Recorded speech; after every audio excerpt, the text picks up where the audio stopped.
এই পিয়ারটা আসার পর এখন সবাই পড়াশোনা শুরু করছে নতুন করে। এই পড়াশোনা তো করতে একটু সময় লাগবে, 2-4-5 বছর জনগণের আমরা সবাই কিন্তু আসলে আফসা জানি কোন দেশে সফল হয়েছে কোন দেশে ব্যর্থ হয়েছে এটা তো জানি না। তো সুতরাং আগে মানে যদি লাস্ট দ্বাদশ জাতীয় সংসদ নির্বাচনটা যদি অবাধ নিরপেক্ষ হইতো এবং সেটা যদি তত্ত্বাবধায়ক সরকারের অধীনেই হইতো, তখনও কি দাবি থাকতো কিনা, আসতো কিনা এই পিয়ার পদ্ধতি, জুলাই সনদ বাস্তবায়ন বা আরও অনেকগুলি যে পয়েন্টগুলো, সেগুলি তো কিছুই আসতো না। আসতো শুধু মানে তত্ত্বাবধায়ক সরকার অধীনে একটা সুষ্ঠু নির্বাচন, ওইটাই। তো আমরা আসলে ওই আসল জায়গাটা না যে আমরা এদিক ওদিক যাচ্ছি। পৃথিবীর বুকে সরকার বা রাষ্ট্র কাঠামোর অনেক রকম পদ্ধতি আছে, সেগুলি পরীক্ষা নিরীক্ষা হয় কখন জানেন? যখন বেসিক জিনিসটা আপনার ঠিক থাকে। তা আমাদের বেসিকটা কি? আমাদের ভোট কাউন্টিং, কাস্ট এবং কাউন্টিং দুটোই হয় না, কাস্টও হয় না, কাউন্টিংও হয় না।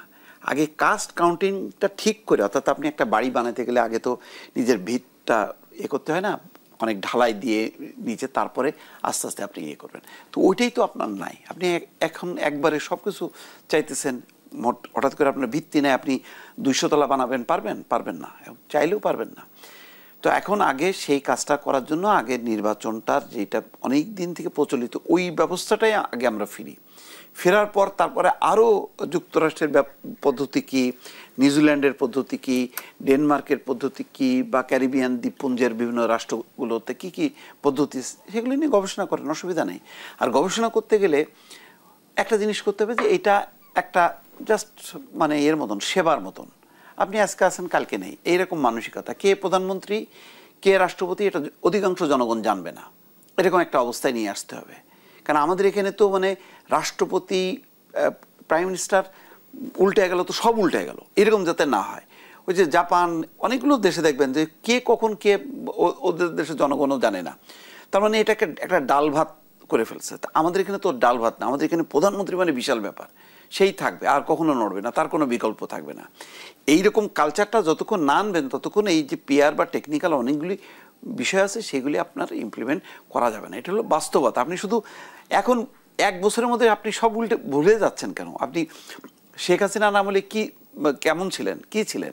দাবি তো একটাই ছিল তখন, সব রাজনৈতিক দলের এখনো তাদের ঘোষণাপত্র আছে, একটাই দাবি মূল, সেটা হচ্ছে তত্ত্বাবধায়ক সরকারের অধীনে একটা নিরপেক্ষ নির্বাচন।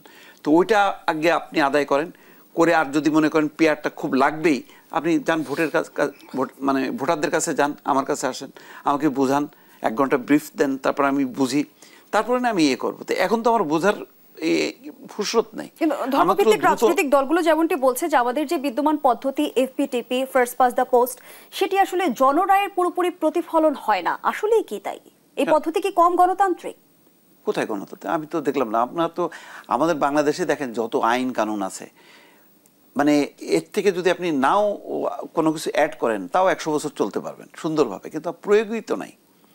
ধরেন আপনার আইন আদালতে কি কোনো ঘুষের কোনো আছে, সিস্টেম আছে? নাই তো। বিচার উল্টে যাবে তেমন কি কোনো সিস্টেম আছে? নাই তো। তা আপনি তো ওইটাই ইমপ্লিমেন্ট করতে পারলেন। আমরা হয়েছে কি, আমরা এক্সিস্টিং যেটা জিনিস সেটার বাস্তবায়নটাই করলাম না, আমরা আর মানে পট করে ওটা চেঞ্জ করে ফেলছি। আপনি পদ্ধতিতে কোনো সমস্যা দেখছেন না, কোনো সমস্যা না, মানসিকতায়, আমার মাথা, মনন, আপনার হলো চরিত্র, এগুলি ঠিক করেন, সব ঠিক হয়ে যাবে। ধন্যবাদ জানাচ্ছি মোস্তফা ফিরোজ আপনাকে। সাখাওয়াত হোসেন শান্ত, রাজনৈতিক অঙ্গনে পিয়ার পদ্ধতি নিয়ে চলমান আলোচনার মধ্যে সিইসি জানিয়েছেন সংবিধান ও আরপিওতে পিয়ার নেই, বিদ্যমান সংবিধান অনুযায়ী ফেব্রুয়ারির ভোট। খেলাফত মজলিস নিজাম ইসলাম পার্টি নাকি নিজাম ইসলাম বাংলাদেশ, এটা ধর্মভিত্তিক দল, পিয়ার চাচ্ছে, যুগপৎ আন্দোলনে নেমেছে। বিএনপি এবং বিএনপির সমমনা অনেক দল, তারা পিয়ার চাচ্ছে না। এখন পিয়ার সংবিধানে নেই, নির্বাচন কমিশনের যে বিধিবিধান সেখানে নাই। এখন যদি আপনি সংবিধান মানেন তাহলে সংবিধানে যেতে হবে, আর যদি সংবিধান না মানেন তাহলে সংবিধানের আওতায় এই সরকার, এই শপথ, এই যে এত কিছু কেন করলেন? পিয়ার নিয়ে তো কোনো আলোচনা এখানে ছিল না আসলে, কখনোই এই দাবিটা এইভাবে জামায়াত ইসলাম বা কেউ করে নাই।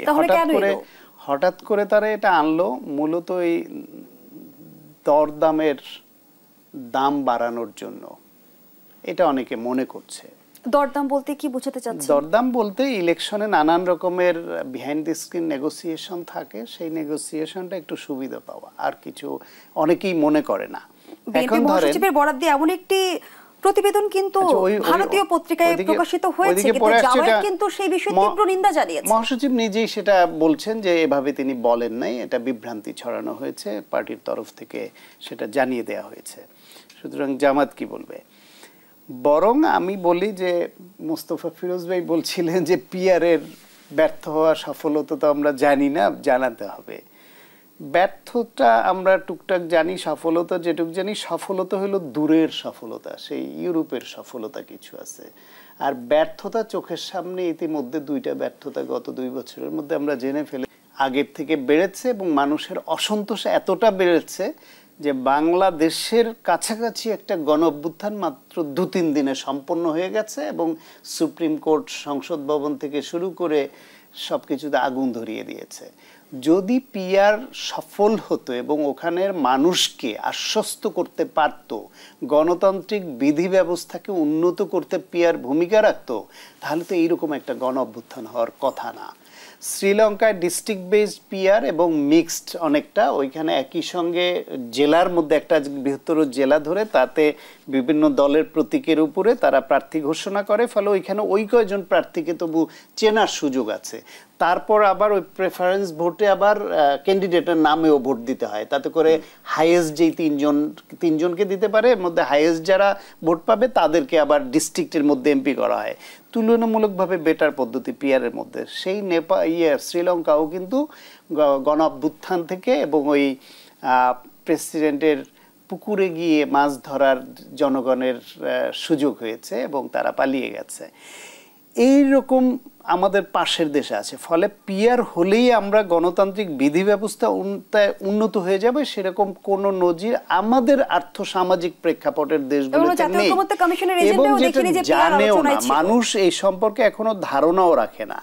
আর পিআরের কিছু অসুবিধা যেটা এখন সামনে আসছে সেটা হলো পিআরে তো দল, মানে যেটা নিয়ে আলোচনা হচ্ছে মূলত, সেখানে দল তাদের প্রার্থী যারা তাদের তালিকাটা ঘোষণা করবে এবং দলের মার্কার উপরে দলের উপরে ভোট দিবে।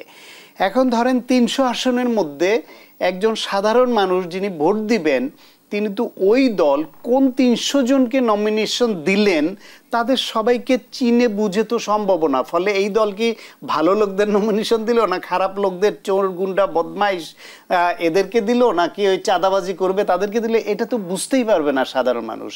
স্থানীয়ভাবে এখনো পর্যন্ত যে পদ্ধতি আছে তাতে তো মানুষকে দল খারাপ কাউকে যদি বাণিজ্যের মাধ্যমে নমিনেশন বাণিজ্য করে এবং সেভাবে যদি দেয়ও দল, তাহলে স্থানীয়ভাবে কিন্তু জনগণ ভোট দেওয়ার আগে বুঝতে পারে যে এই লোকটা খারাপ, ওকে দেওয়া যাবে না। ফলে তারা প্রার্থী দেখে, দল দেখে, মার্কা দেখে, তার আচরণ দেখে, সব কিছু দেখে।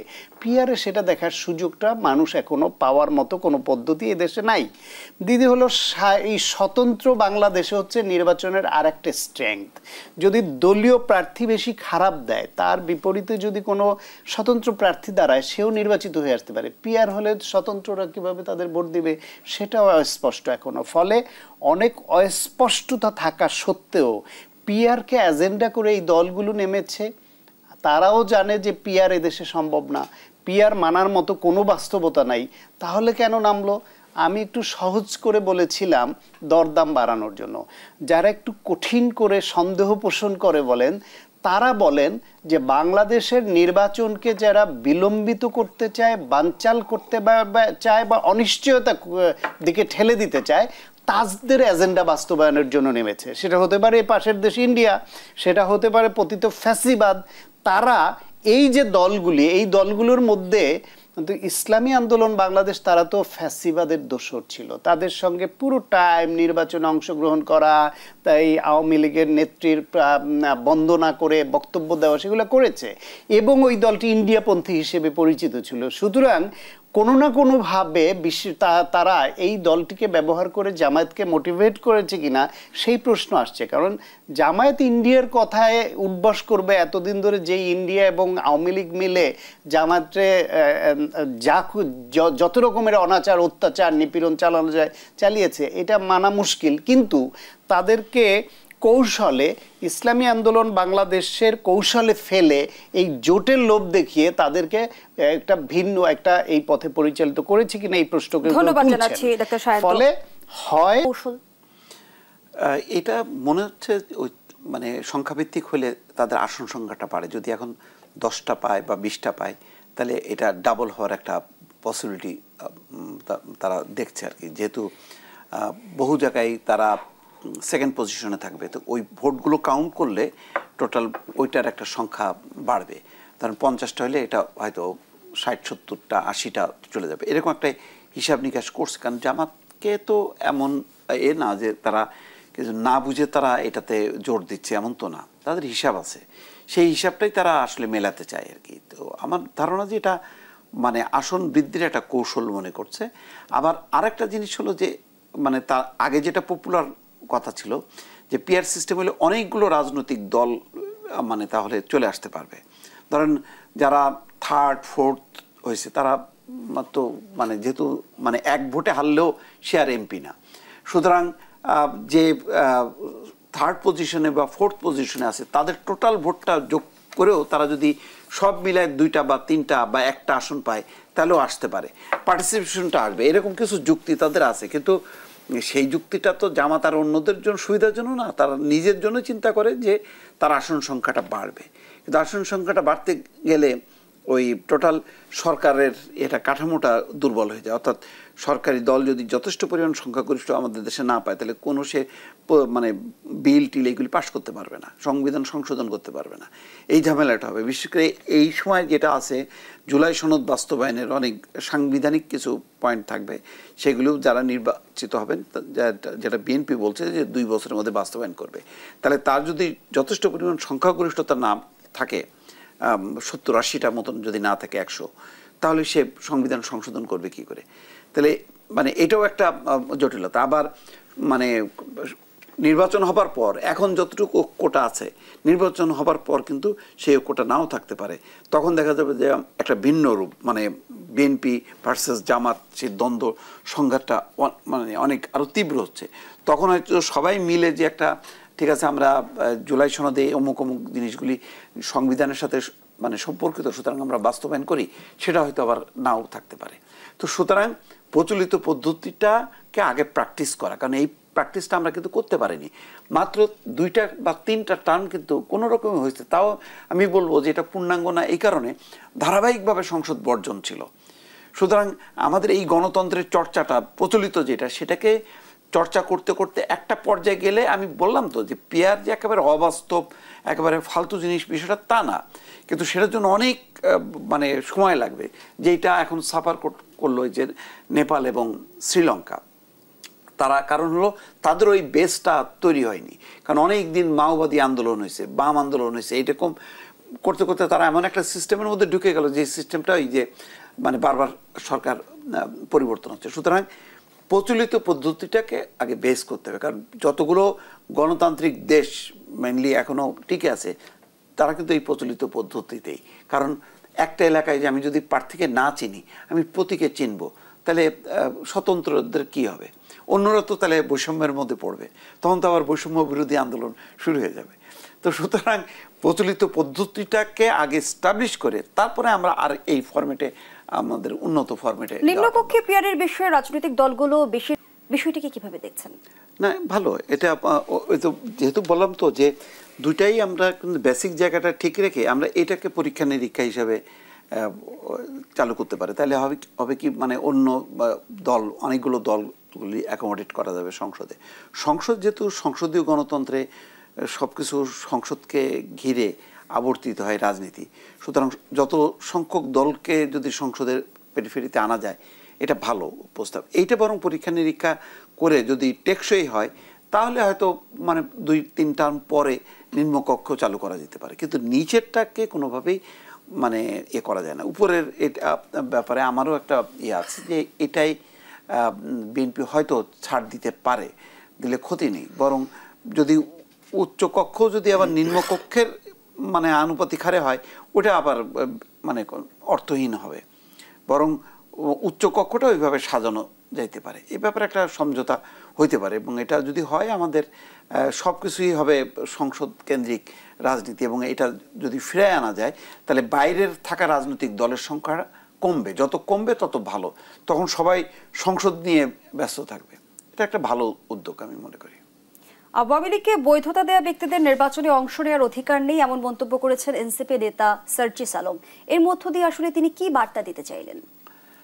আওয়ামী লীগের এটা তো অনেক বড় অর্থে যদি হয় তাহলে তো সার্জিসরা সহ মানে বিএনপি জামাত কেউ আর ইলেকশনে পার্টিসিপেট করতে পারে না।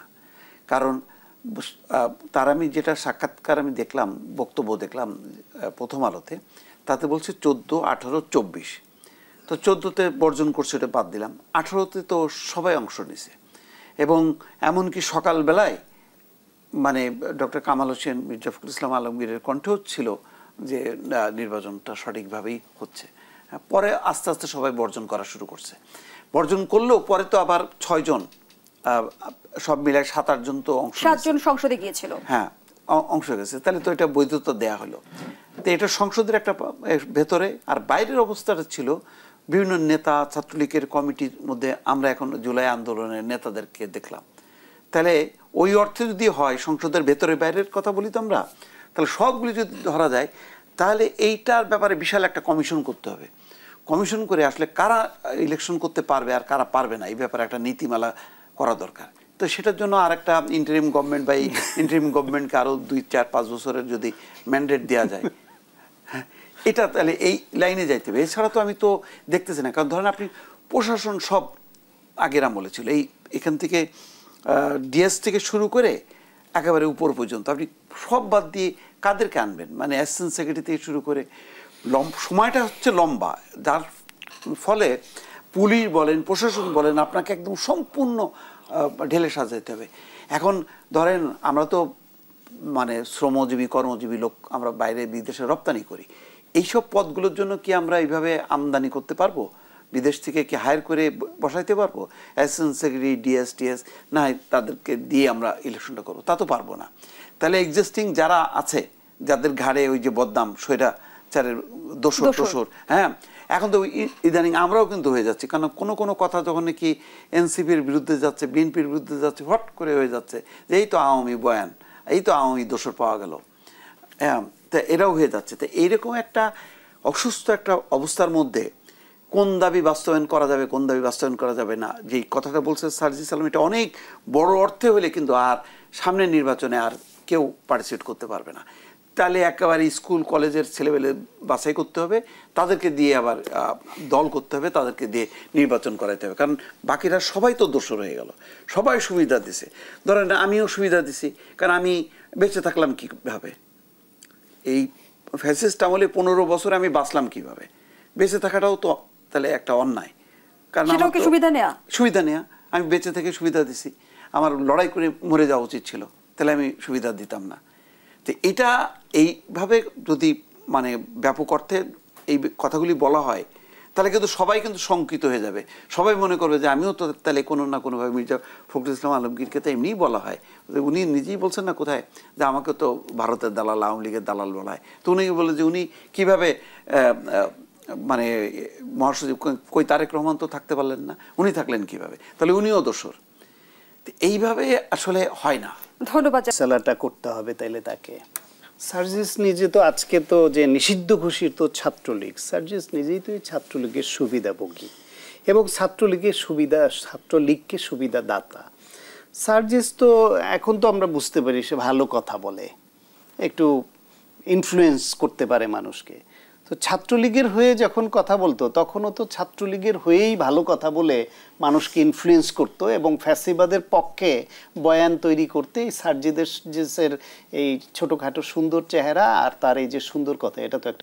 এই এনসিপির অনেকে যারা ছাত্রলীগের সঙ্গে পদ নিয়ে বা পদ ছাড়া তাদের সঙ্গে ছিল, কিংবা এই যে এখন ছাত্র শিবিরের যারা পদ নিয়ে বা পদ ছাড়া ছাত্রলীগের সঙ্গে ছিল, তারা এখন কোন অর্থে বাংলাদেশপন্থী বা কোন অর্থে গণ অভ্যুত্থানের পক্ষের শক্তি হয়ে দাঁড়ালো, কোন অর্থে গণতন্ত্রের পক্ষের শক্তি হয়ে দাঁড়ালো? কারণ 24-এর গণ অভ্যুত্থানে তারা ফ্যাসিবাদের বিপক্ষে অবস্থান নিয়েছে। তাহলে এইটাকে যদি আপনি একটা ইভেন্ট ধরেন, তাহলে আগেরগুলো তো অটোমেটিক্যালি অনেকটা নাল অ্যান্ড ভয়েড হয়ে যায়। এইখানের ভূমিকাকে আপনি যদি মুখ্য ধরেন, আর যদি শুধু এই ভূমিকাকেই মুখ্য ধরতে আপনি না চান, আগের ভূমিকাটাকে কাউন্ট করেন, তাহলে সার্জিস নিজেই টেকে না, ও বাতিলের খাতায় চলে যায়। তা আগে ওরা নিজেকে বাতিলের খাতায় নিয়ে ঘোষণা করে তারপর অন্যদের ব্যাপারে বলুক। তবে এটা সত্য যে আগে যারা আওয়ামী লীগের সঙ্গে হাত মিলিয়ে জাতীয় পার্টির অনেকে মন্ত্রী হয়েছেন, অনেকে পোস্টারে লিখেছে জাতীয় পার্টি মনোনীত আওয়ামী লীগ সমর্থিত প্রার্থী হয়েছে, যারা দলটাকে জাতীয় পার্টিকে বিপথে পরিচালিত করেছে, সেই ব্যক্তি হিসেবে সে রাজনৈতিক নেতাদের দুর্নীতি এবং ক্ষমতার অপব্যবহারের বা হাসিনার নির্দেশে দলকে পরিচালিত করবার জন্য শাস্তির আওতায় আনা যেতে পারে। কিন্তু দল হিসেবে জাতীয় পার্টিকে নিয়ে যদি আলাদাভাবে আনা হয়, শেষমেশ ওদের গঠনতন্ত্র অনুসারে চেয়ারম্যানের উপর দায়িত্ব দিল, চেয়ারম্যান যেই সিদ্ধান্ত দেয়। তার মানে জাতীয় পার্টির মূল কাঠামোটা হচ্ছে বাংলাদেশি জাতীয়তাবাদী বিশ্বাসী। তারা এই আওয়ামী লীগের সঙ্গে নৈকট্য অনুভব করে না, কিন্তু তাদের নেতৃত্বে যারা ছিল, যারা ইন্ডিয়া দ্বারা প্রভাবিত এবং আওয়ামী লীগ কানে ধরে ঘুরিয়েছে যাদেরকে, তারাই দলটাকে বিপদগামী করেছে। তাহলে আপনি সেই দোষে এখন যেই লোকগুলা প্রকাশ্যে বক্তৃতা দিয়ে মতামত দিয়েছিল ফ্যাসিবাদের অধীনে নির্বাচনে যাব না, তাদেরকে আপনি শাস্তি দেবেন, এটা কি অন্যায় না ওই দলের সাধারণ কর্মীদের উপরে? ভারতের প্রভাব বিস্তারের কথা, নগ্ন হস্তক্ষেপের কথা, এবার আওয়ামী লীগ বিহীন নির্বাচনে ভারতের প্রভাব বা ভূমিকা কি হতে পারে সে আলোচনায় ফিরতে চাই বিরতির পর। দর্শকদের সাথে রিপোর্ট যে আবারও বিরতিতে যাচ্ছি, সাথেই থাকুন। ভাবেই মনে হয় নাই যে কোনো কূটনীতিক এইভাবে বলতে পারে বা বলেছে। এবং আমি আপনাকে চ্যালেঞ্জ দিয়ে বলি, ওই সাংবাদিককে যদি আপনি চ্যালেঞ্জ করেন যে কোন কূটনৈতিক এটা বলেছে সেটা দেখাতে তার রেকর্ড, উনি পারবেন না। কারণ এই ভাষায় স্পষ্ট করে জামায়াতকে কেন ক্ষমতায় আনা উচিত, আমেরিকা ক্ষমতায় আনতে চায়, এবং 5টা পয়েন্ট যেভাবে বলেছে এবং যা বলেছে, যা বাস্তবের সঙ্গেও সম্পর্ক নেই অনেকটার, এটা হওয়ার কথা না। কিন্তু এইটার অন্য একটা প্রেক্ষাপট থাকতে পারে, সেটা হচ্ছে বাংলাদেশের রাজনীতিতে ইন্ডিয়া কখন দীর্ঘ 16 বছর আওয়ামী লীগরে এককভাবে, অনৈতিকভাবে, অগণতান্ত্রিকভাবে টিকিয়ে রাখলেও তারা বাংলাদেশে চায় যে দুইটা দল অন্তত বা দুইটা পক্ষ এরকম থাকুক, তাদের প্রয়োজন মতো যারাই ক্ষমতায় আসবে, যা করবে, তাদেরকে হাতে রেখে যেন তাদের স্বার্থ উদ্ধার করে নিতে পারে। সেই বিবেচনায় তারা যে কোনো উপায়ে আওয়ামী লীগকে আবার ব্যাক করাবে। এটা বাস্তবতা এরা মেনে নিয়েছে যে এইবার নির্বাচনে আওয়ামী লীগ অংশ নিতে পারছে না, এবং আওয়ামী লীগ অংশ নেওয়ার মতো কোনো সিদ্ধান্ত যদি এই সরকার নিতে বাধ্য হয় বা নেয়ও, জনগণ এই সরকারকে সহ পিটাবে, শুধু আওয়ামী লীগকে না। সুতরাং এটা পারবে না। কিন্তু পরবর্তীতে রাজনৈতিক দল হিসেবে আওয়ামী লীগ যাতে টিকে থাকে, কারণ আওয়ামী লীগকে রাজনৈতিক দল হিসেবে যদি আবার রিভাইভ করতে চায় ইন্ডিয়া, তাহলে বাংলাদেশে একটা উপলক্ষ তারা তৈরি করতে চাইতে পারে, যেটা 16 বছর ধরে একটা ভুল ন্যারেটিভ তৈরি করেছিল। জঙ্গিবাদের উত্থান ঠেকাতে হলে আওয়ামী লীগকে দরকার। জঙ্গিবাদ মানে সাধারণ ধর্মীয় দাড়ি টুপিওয়ালা হলো ও জঙ্গিবাদ, ওরে পিটাও, এবং পিটাইয়া সেই নিউজ আন্তর্জাতিকভাবে ফলাও করে প্রচার করা যে আওয়ামী লীগ বাংলাদেশে ইসলামী মৌলবাদী গোষ্ঠী জঙ্গিবাদ তাদেরকে দমন করছে। এখন বাংলাদেশে যদি জামায়াতের উত্থান কোনোভাবে এস্টাবলিশড করতে পারে ইন্ডিয়া, সেই ক্ষেত্রে তাদের পক্ষে এই মেসেজটা থ্রো করা সহজ যে বাংলাদেশে আওয়ামী লীগ যদি না থাকে মাঠে, তাহলে ইসলামী মৌলবাদের উত্থান হবে, জঙ্গিবাদের উত্থান হবে। স্বার্থে কিভাবে ব্যবহার করতে হয় বাংলাদেশকে, বাংলাদেশের চরম মানবতা বিরোধী, চরম অগণতান্ত্রিক শক্তিকে তারা লালন পালন করছে শুধুমাত্র তাদের নিজেদের স্বার্থের জন্য। সুতরাং তারা চাইবে যে বাংলাদেশে এমন একটা, এবং বাংলাদেশের নির্বাচন নিয়ে তাদের সেখানে আলোচনাও হয়, এবং সেখানে অনেকে অনেক রকম মতামত আসে। তো স্বাভাবিকভাবে বাংলাদেশের এই নির্বাচনটা এবং আগামী যে ক্ষমতার পট পরিবর্তনটা, একটা পট পরিবর্তনে তো তারা পরাজিত মনে করে নিজেদেরকে, যে 5 তারিখে তারা পরাজিত হয়েছে।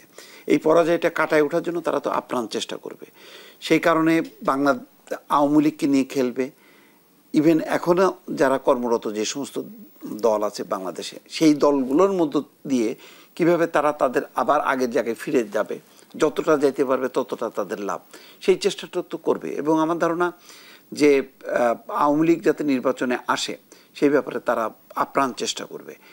সেকেন্ড লাইন হিসেবে তারা যদি দেখে যে না আওয়ামী লীগকে পারছে না, তাহলে অবস্থিত যে রাজনৈতিক শক্তিগুলো আছে সেই শক্তিগুলোকে তারা ব্যবহার করতে পারে নির্বাচনের পক্ষে অথবা নির্বাচনের বিপক্ষে। বাংলাদেশে যাতে নির্বাচন না হয় এবং একটা গোলমেলে একটা অবস্থা চলতে থাকে, একটা আরেকটা শক্তির যাতে উত্থান ঘটে, সেই চেষ্টাটা করবে। কারণ ভারত যে কত নির্মম, কত মানে কি বলবো একেবারে স্বার্থপর একটা দেশ, সেটা 15 বছরে দেখা গেছে যে সারা বিশ্ব বলছে যে একটা সুষ্ঠু গ্রহণযোগ্য অংশগ্রহণমূলক নির্বাচন হোক, কিন্তু তারা একটাবার শুধু উচ্চারণ করেনি। শুধু যদি উচ্চারণটা করতো ওই সময় যে না আমরাও চাই যে বাংলাদেশে একটা অংশগ্রহণমূলক নির্বাচন হোক, কিন্তু তারা বারবার বলছে যে সেই দেশে কি নির্বাচন হবে, কেমন নির্বাচন হবে ওই দেশের জনগণের ব্যাপার। তো ওই দেশের জনগণের ব্যাপার তো না, ওই দেশের হচ্ছে শেখ হাসিনার ব্যাপার, কারণ শেখ হাসিনা হচ্ছে ক্ষমতায়।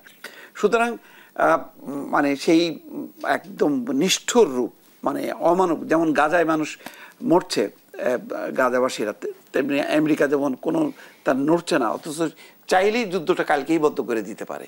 হ্যাঁ, অথচ ঠিক এইরকম একই রকম দেখছে যে বাংলাদেশে মানবতার বিপর্যয় হচ্ছে, গণতন্ত্রের বিপর্যয় হচ্ছে, ভারত চুপ করে বসে আছে শুধু তার স্বার্থে। ঠিক আমেরিকা যেমন গাজার দৃশ্য দেখেও চুপ করে আছে। যেহেতু আমেরিকার প্রসঙ্গ এলো, নিশ্চয়ই আপনি অবগত আছেন, আক্তার হোসেনকে ডিম নিক্ষেপ করা হলো এবং নিউ ইয়র্কে হামলার অভিযোগে আওয়ামী লীগের নেতাকর্মী ও সমর্থকদের বিরুদ্ধে মামলা করেছেন এনসিপির সদস্য সচিব আক্তার হোসেন। এই মামলার কি প্রভাব? এটা কোনো প্রভাবই নেই। এটা মানে কিসের প্রভাব, কিসের হামলা? এটা তো হলো নিজেদের বোকামির জন্য এটা ধরা খাইছে তারা। আওয়ামী লীগ তো এই ধরনের আচরণটা করে, তাও তো আমি মনে করি যে শারীরিকভাবে তারা আঘাত করেনি, তারা মুখ দিয়ে আঘাত করছে, অশালীন ইয়ে হয়েছে, তো এটা তো তাদের চরিত্র। তো তার বিপরীতে আমি তো মনে করি যে সেখানে বিএনপি এনসিপি তাদের প্রস্তুতি ছিল না, তো তারা তাদের বাগে পেয়েছে, তারা তাদের প্রতিশোধটা নেবে। এটা মানে এটা হচ্ছে তো। আর ডিমের এটা তো বাংলাদেশের আদালত চত্বরে ডিম পড়ছে, এজলাসের ভিতরে সাংবাদিককে পেটানো হয়েছে, তো সেখানেও তারা তাদের শক্তিটা দেখাচ্ছে। এই ব্যাপারে ওখানে